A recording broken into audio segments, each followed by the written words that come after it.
Bienvenue mes chers élèves, on va continuer la séance 3 du chapitre isométrie du plan, niveau 4e année, section mathématiques. Ces séances sont encadrées par M. Imed Chkir et réalisées et présentées par Mme Azak Bayer. Le plan de la séance, composition d'isométrie. D'abord, définition et propriétés. Ensuite, composition de deux symétries orthogonales.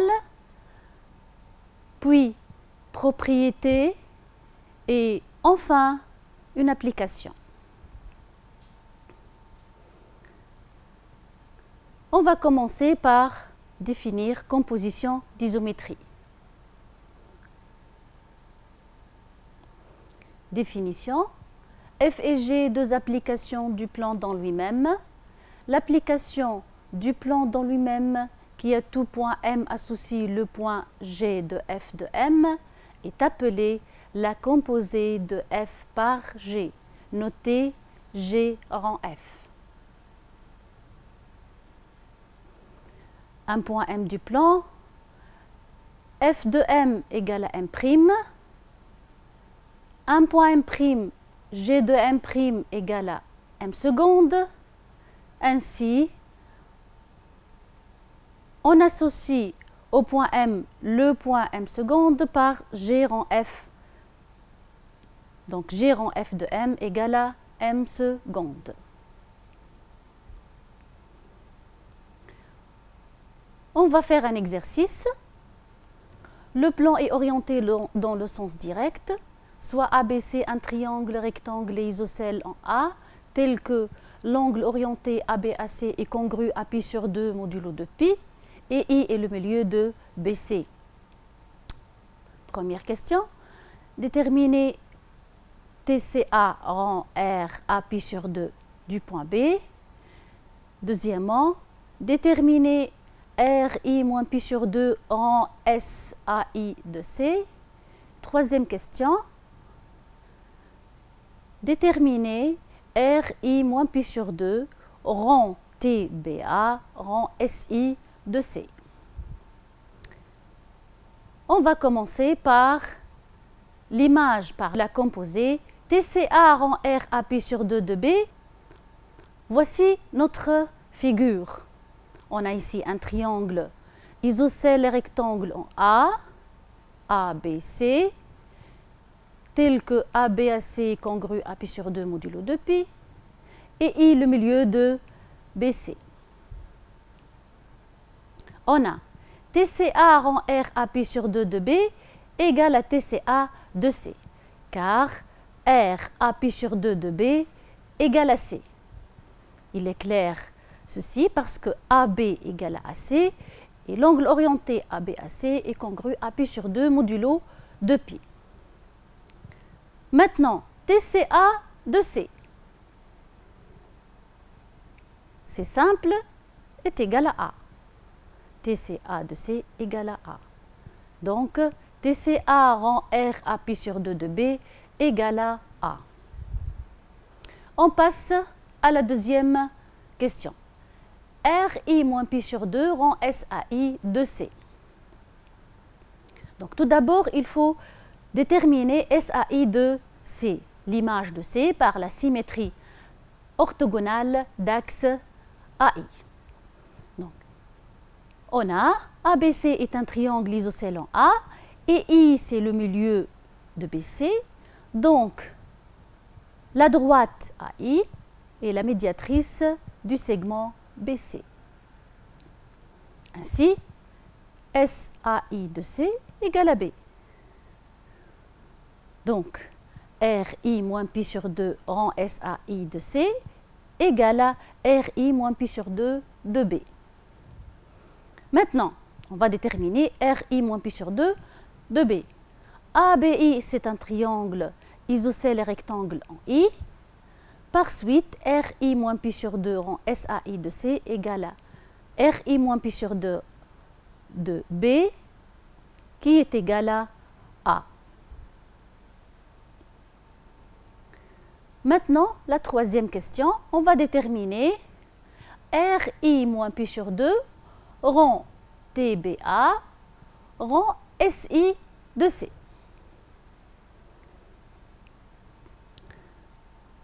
RI moins pi sur 2 rond TBA rond SI de C égale RI moins pi sur 2 rond TBA de B, puisque SI de C égale à B. I, c'est le milieu de BC. Maintenant, TBA de B, c'est A, donc c'est égal à RI moins pi sur 2 de A. Et RI moins pi sur 2 de A égale à C. Pourquoi? Car IAC, c'est un triangle, rectangle et isocèle en I. Voilà. Propriété. F, G et H, trois applications du plan dans lui-même. On a F rangé rang H égale à F rangé rang H égale à aussi F rangé rang H. La composée est associative, comme vous voyez. Activité.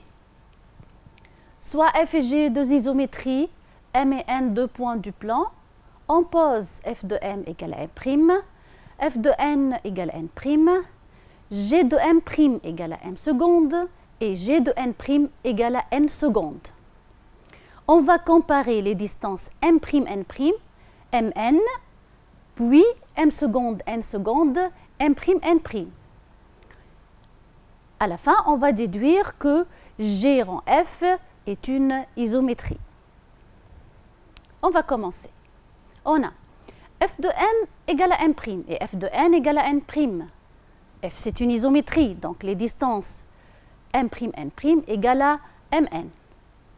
De même, G de M' égale à M seconde, G de N' égale à N seconde. G est une isométrie, alors M seconde, N seconde égale à la distance M', N'. La deuxième question, c'est la déduction. On a M', N' égale à la distance Mn. Et la distance M seconde, N seconde égale à la distance M', N'. Alors, la distance M seconde, N seconde égale à la distance Mn. Or, G rang F de M égale à G de M' est égal à M seconde. Et G rang F de N égale à G de N' égale à N seconde. Et comme M seconde, N seconde égale à la distance Mn, alors G rang F conserve la distance.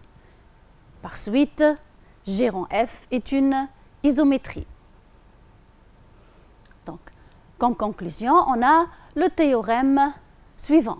La composée de deux isométries est une isométrie. En composant des translations, des rotations et des symétries orthogonales, obtiendrons-nous de nouvelles isométries de nature différente? Donc c'est une question qui se pose. Donc pour cela, on va commencer à composer des symétries orthogonales, que ce soit d'axes sécants ou bien d'axes parallèles. Activité 1, ça concerne la composition de symétries orthogonales d'axes sécants. Donc, on va prendre de droite delta et delta prime, séquentes en haut, deux vecteurs directeurs respectifs U et U'. On considère un point M du plan distinct de O. Le point M doit être distinct de O. S delta de M égale à N et S delta prime de N égale à P. La question 1. Montrer que la distance OM égale à la distance OP et que l'angle orienté OM-OP est congru à 2 fois l'angle orienté U' modulo de pi. Enfin, la deuxième question, on va caractériser S delta prime rang S delta. La réponse, donc on va faire un schéma pour voir notre situation. On a ici de droite delta et delta prime qui sont séquentes en haut. U le vecteur directeur de delta, U' le vecteur directeur de delta prime. On a pris ici un point M, son image par S delta c'est le point N. Ensuite, l'image de N par S delta prime, ça donne le point P. Donc, qu'est-ce qu'on va montrer? On va montrer que la distance OM égale à la distance OP. Donc, on a S delta de O égale à O et S delta de M égale à N. S delta, c'est une isométrie, donc elle conserve la distance. Alors, ON égale à OM. On a S delta prime de O égale à O et S delta prime de N égale à P. Évidemment, S delta prime, c'est une isométrie, donc elle conserve la distance. Par suite, OP égale à ON. ON égale à OM, OP égale à ON. Par suite, OM égale à OP. Passons maintenant à l'angle orienté OM-ON. OMN est un triangle isocèle en O et delta porte la hauteur issue de O. Alors, l'angle orienté OM-ON est congru à 2 fois l'angle orienté UON modulo de pi. ONP est un triangle isocèle en O et delta prime porte la hauteur issue de O. Alors, l'angle orienté ON-OP est congru à 2 fois l'angle orienté ON U' modulo de pi. Donc, l'angle orienté OM-OP est congru à OM-ON plus ON-OP modulo de pi. On va remplacer OM-ON par sa valeur, ON-OP par sa valeur. Voilà. On va mettre le 2 en facteur et on obtient OM-OP est congru à 2 fois l'angle orienté U' modulo de pi. La deuxième question, bien sûr, si M est différent de O, on a, d'après la première question, OM égale à OP et l'angle orienté OM-OP est congru à 2 fois l'angle orienté U' modulo de pi. Donc, c'est équivaut à dire que P est l'image de M par la rotation de centre O et d'angle alpha. Avec alpha, c'est congru à 2 l'angle orienté U' modulo de pi. On a S delta prime rang S delta de M est égal à S delta prime de N est égal à P. Donc, S delta prime rang S delta de M égale à la rotation R de centre O et d'angle alpha de M. Maintenant, le cas particulier, si M égale à O. On a S delta prime rang S delta de O égale à O, puisque O appartient aux deux axes delta et delta prime, qui est égal à exactement RO alpha de O. Ainsi, pour tout point M du plan, on a S delta prime rang S delta de M égale à RO alpha de M. Donc, S delta prime rang S delta et la rotation de centre O et d'angle alpha. Conclusion, la composée de deux symétries orthogonales d'axes sécants est une rotation. Plus précisément, si delta et delta prime sont deux droites sécantes en un point O et deux vecteurs directeurs respectifs U et U', alors S delta prime rang S delta et la rotation de centre O et d'angle alpha. O alpha est congru à 2 fois l'angle orienté U' modulo de pi. Et on a S delta prime rang S delta égale à R O alpha. Un cas particulier lorsque les deux axes sont orthogonaux. Donc la composée de deux symétries orthogonales d'axes perpendiculaires est une symétrie centrale. Plus précisément, si delta et delta prime sont deux droites perpendiculaires en un point O, alors S delta rend S delta prime égale à S delta prime rend S delta égale à SO, la symétrie centrale de centre O. Attention, la composée de symétrie orthogonale n'est pas toujours commutative. Activité 2. Dans cette activité, maintenant, on va prendre deux axes delta et delta prime qui sont parallèles. Donc, soit delta et delta prime, deux droites parallèles, à un point de delta, et B sont projetés orthogonales sur delta prime. On considère un point M du plan, son image N par la symétrie S delta, et P l'image de N par la symétrie S delta prime, tel que M n'appartient pas à delta et N n'appartient pas à delta prime. I et J, les milieux respectifs des segments MN et NP. Tout d'abord, on va montrer que pour tout point M du plan, le vecteur IJ égale à le vecteur AB. Ensuite, on va montrer que S delta prime rend S delta, c'est la translation de vecteurs 2AB. Donc, on va commencer. Voici deux axes qui sont parallèles, delta et delta prime. Je vais prendre un point M, je vais considérer son image par S delta, c'est le point N', et je vais le construire. Donc S delta de M égale à N. Voilà, donc S delta de M égale à N, c'est équivaut à delta est la médiatrice du segment MN. Voilà, donc delta est la médiatrice de MN. Ensuite, S delta prime de N égale à P. Donc, delta prime est la médiatrice du segment NP.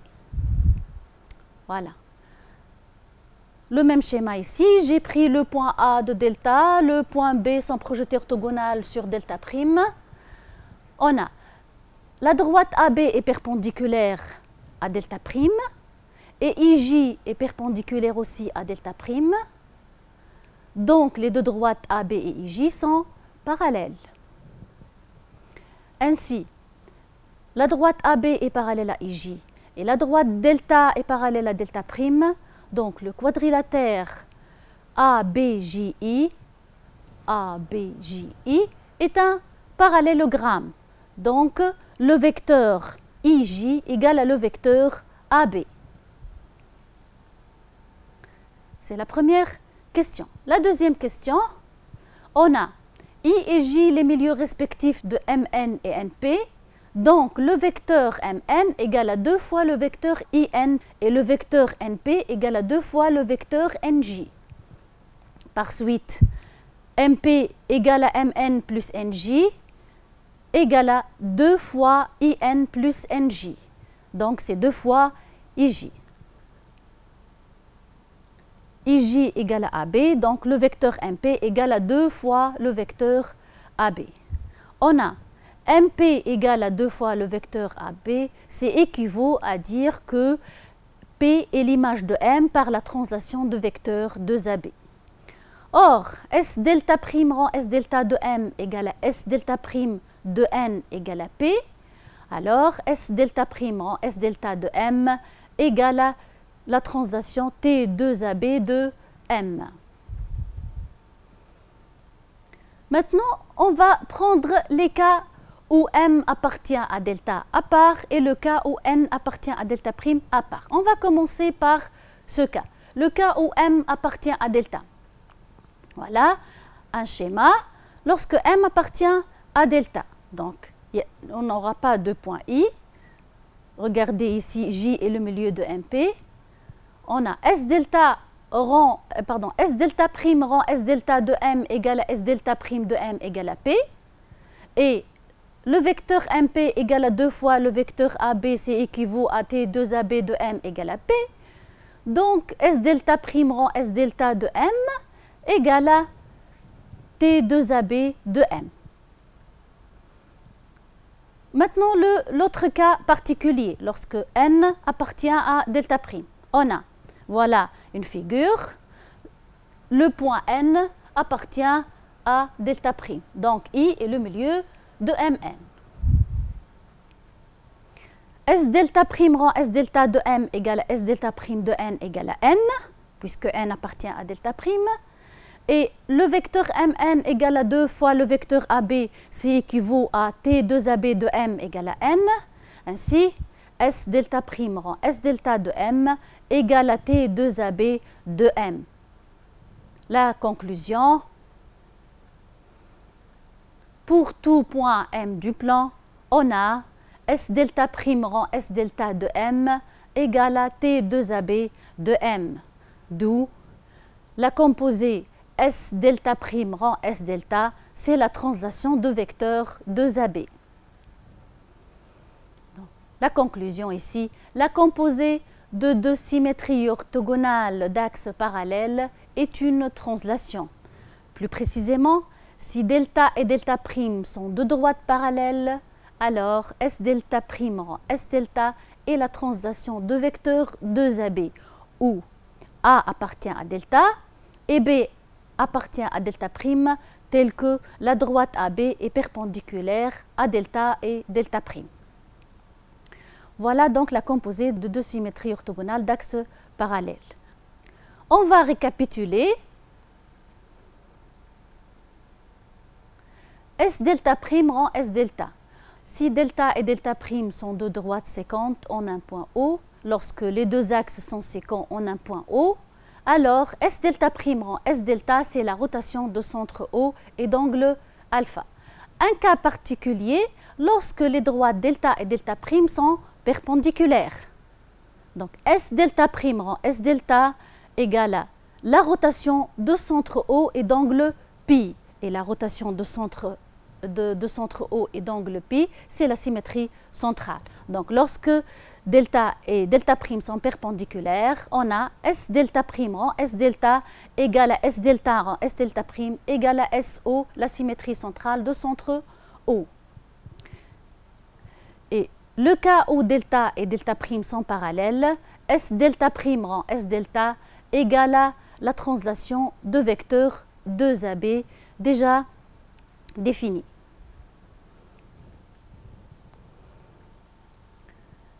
On passe aux propriétés. F et G sont deux isométries. On a G égale à F moins 1, c'est équivaut à F rang G égale à l'identité. Donc, la propriété 1, si F et G sont deux isométries, alors F rang G moins 1 égale à G moins 1 rang F moins 1. La propriété 2, F, G et H sont trois isométries. F égale à G, c'est équivaut à H rang F égale à H rang G. F égale à G, c'est équivaut à F rang H égale à G rang H. Application. On a exercice. On considère un carré ABCD de centre O tel que l'angle orienté ABAD est congru à pi sur 2 modulo de pi et I le milieu du segment AD. On va identifier les isométries suivantes. Premièrement, SAC rend SBD, puis SOB rend SAI, enfin SAB rend SOI. On va commencer par un petit schéma pour voir comment ça se passe. Donc, SAC rend SBD. Regardons les axes, la position relative des deux axes AC et BD pour pouvoir déterminer la nature de cette composée. Donc, voilà AC et voilà BD. Ce sont deux axes qui sont séquents au point O. Mais remarquez bien que ce quadrilatère est un carré. ABCD, c'est un carré. Les diagonales du carré sont perpendiculaires. Donc, les axes AC et BD sont perpendiculaires. Donc, la correction, ABCD est un carré de centre O, alors AC est perpendiculaire à BD. Et l'intersection AC inter BD égale à le point O. Donc, SAC rend SBD, c'est la symétrie centrale de centre O. On passe à la deuxième question. SOB rend SAI. On a les deux droites OB et AI se coupent en D.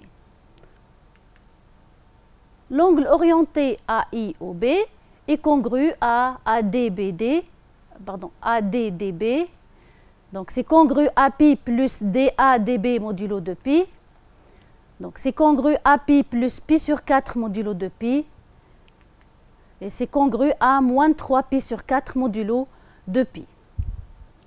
Donc la conclusion, SOB rend SAI, c'est la rotation de centre D et d'angle pi sur 2.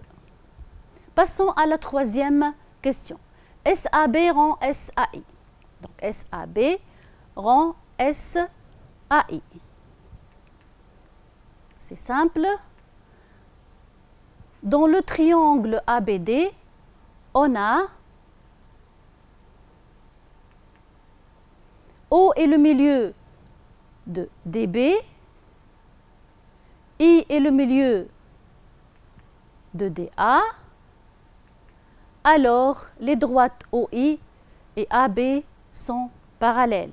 Donc les deux axes ici sont parallèles.